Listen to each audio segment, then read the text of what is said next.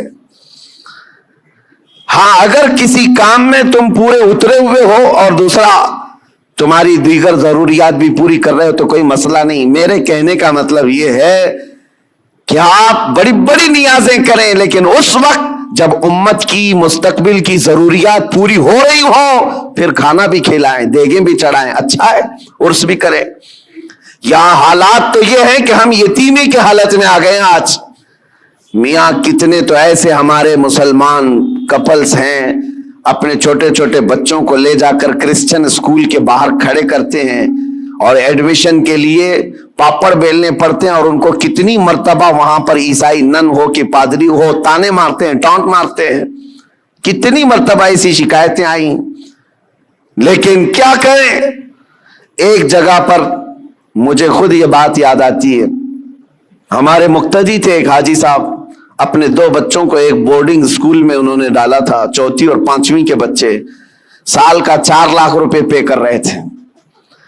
اور ایک بار وہ مجھے ساتھ میں لے کر گئے دکھانے کے لیے کہ آئیں دکھاتا ہوں کتنا بہترین ہے، 45 ایکڑ میں بنا ہوا یہ بورڈنگ اسکول ہے، سب کچھ ہے. میں گیا تھا ان کے مینیجر سے، میں نے پوچھا کہ شیڈول کیا ہے آپ کا، بچوں کو کیسے آپ ٹریٹ کرتے ہیں. انہوں نے صبح 5 بجے سے لے کر رات کے 9 بجے تک کا پورا گھنٹے کا شیڈول بتایا. اس میں پوجا بھی ہے، یوگا بھی ہے، جاگنگ بھی ہے، سب ہے. میں نے پوچھا سارے بچے کرتے ہیں؟ کہا سب کرتے ہیں، چاہے ہندو ہو مسلم ہو، سب کو کرنا ہے یہ. اور جن کے بچوں کے لیے ہم گئے ہوئے تھے وہ سال بھر سے پڑھ رہے تھے. میں نے ان حاجی صاحب سے کہا وہ بڑے پرہیزگار ہیں، ایک نماز بھی قضا نہیں کرتے. ہم نے کہا ان کو آپ اپنے بچوں کو اتنی مہنگی پوجا کروا رہے ہیں اتنی دور لے جا کر کے. تو خیر ان کو یہ بات لگی، لیکن انہوں نے جواب میں کہا ٹھیک ہے حضرت میں وہاں سے نکال لوں گا، ہمارا ہے کہاں جہاں میں اپنے بچوں کو ڈال لوں. یہ بھی تو سوال ہے، یہ بھی تو سوال ہے. ہم نے اپنے مستقبل، اپنے بچوں کے مستقبل کے لیے کوئی لایا عمل بنانا ہی چھوڑ دیا ہے. فکر کرو میرے عزیزو، آج ضرورت اس بات کی ہے. میں تو یہاں جب بھی آتا ہوں ہر بار آپ کے اراکین صدر صاحب بیٹھتے ہیں، اکثر یہی پلاننگ کرتے بھی رہتے ہیں کہ یہاں پر کچھ نہ کچھ کام ہونا چاہیے. لیکن یہ صرف پلاننگ میں ہی رہ گئے تو ہماری عمریں بھی پلاننگ میں چلی جائیں گی. کر جاؤ کچھ نہ کچھ، اس لیے کہ ہمارے بچوں کو جو پھل ملنے والے ہیں وہی انقلاب لائیں گے. اور الٹریسٹی اتنی بڑی ہوئی ہے، آپ جو دیکھ رہے ہیں نا ماحول کی خرابی. اکثر آ کر جو شکایت کرتے ہیں بچے نشہ خور ہو گئے، ماں باپ کے نافرمان، سب بہت کچھ ہے، لیکن سب کا علاج یہ ہے کہ ان کو علم دین اور علم دنیا سے روشناس کرائیں. اس لیے کہ علم تہذیب لاتا ہے، اخلاق لاتا ہے، اور علم نہ ہو تو جہالت کے پیٹ سے سب برائیاں جنم لیتی ہیں. ہر برائی وہ کر جاتا ہے جہالت میں. اور آج حالات ایسے ہیں کہ دوسری قومیں ہماری طرف دکھا کر کے یہ تانا مارتی ہیں. ابھی کل رات میں جس علاقے میں تھا لکھنؤ کے قریب، اور صبح لکھنؤ سے میں ابھی آ رہا ہوں، گئے پورا علاقہ مسلمانوں سے بھرا ہوا ہے، لیکن ایسا ہے کہ گاؤں میں جانے کے لیے کوئی کار بھی جا نہ سکے، اس طرح سے گڑھے بھرے ہوئے ہیں، اتنے گڑھے. اور پڑوس کے قریب میں چھوٹا سا گاؤں ہے نان مسلم، پکی سڑکیں، ساری چیزیں. اس پر بات کریں تو لوگ یہ کہتے ہیں یہ تعصب ہے حکومت کا، ان کے ہاں یہ سب ہو جاتا ہے، ہمارے ہاں نہیں ہوتا ہے. میرے عزیزو ہر جگہ ایسا نہیں ہوتا. بات صرف یہ ہے کہ تم نے جینے کا سلیقہ خود ہی بنا لیا ہے اپنے دماغ سے کہ ہمیں رہنا ایسی ہے. ہمارے محلوں میں، ہمارے گھروں کے سامنے کوڑا کرکٹ کا ڈھیر پڑا رہے، کسی کو فرق نہیں پڑتا. ہم نے تو خود ہی مائنڈ بنایا ہوا ہے. علم آئے گا تو اخلاق بھی لائے گا، تہذیب بھی لائے گا. آپ مدینہ طیبہ جا کر کے دیکھیں، آج بھی الحمدللہ دنیا کا سب سے حسین، ویسے عقیدتاً تو ہے ہی، لیکن ظاہراً بھی جا کر کے دیکھیں تو اس سے پاک و صاف شہر نہیں ملتا. یہ نبی پاک صلی اللہ تعالی علیہ وسلم کی وراثت ہے جو ہمیں وہاں آج بھی نظر آتی ہے. ارے گلیوں میں چلو تو بھی خوشبو آتی ہے. یہ صرف عقیدت اور روحانیت کی بات نہیں کر رہا ہوں. انہوں نے خوشبو